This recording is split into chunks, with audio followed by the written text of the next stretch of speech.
शिव पुराण अध्याय 3। अब सूत जी आगे की कथा सुनाते हैं।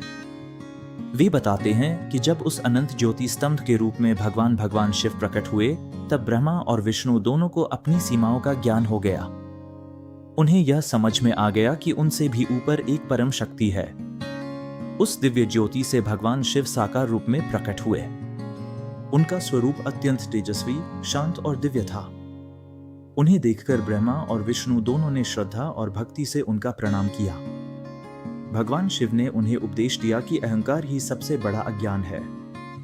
जो भी स्वयं को सबसे श्रेष्ठ मानता है, वह सत्य से दूर हो जाता है।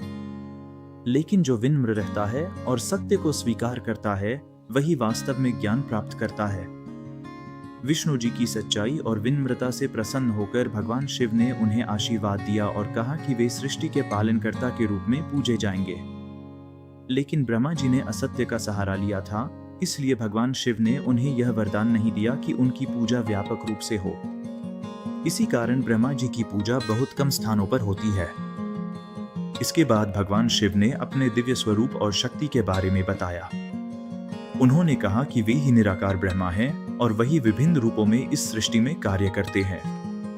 उन्होंने यह भी समझाया कि जब जब संसार में संतुलन बिगड़ता है, तब वे विभिन्न रूपों में प्रकट होकर व्यवस्था को सही करते हैं।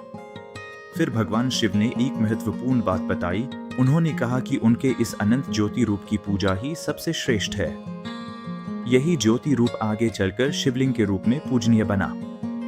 यह शिवलिंग कोई साधारण प्रतीक नहीं है, बल्कि यह उस अनंत और असीम शक्ति का प्रतीक है, जिसका न कोई आरंभ है और न कोई अंत। भगवान शिव ने यह भी बताया कि जो मनुष्य श्रद्धा और भक्ति के साथ शिवलिंग की पूजा करता है, उसे सभी प्रकार के सुख और अंत में मोक्ष की प्राप्ति होती है। इस प्रकार भगवान शिव ने ब्रह्मा और विष्णु को सृष्टि के रहस्य और भक्ति का मार्ग समझाया। इस अध्याय से हमें यह शिक्षा मिलती है कि अहंकार छोड़कर सत्य और भक्ति का मार्ग अपनाना ही जीवन का सच्चा उद्देश्य है।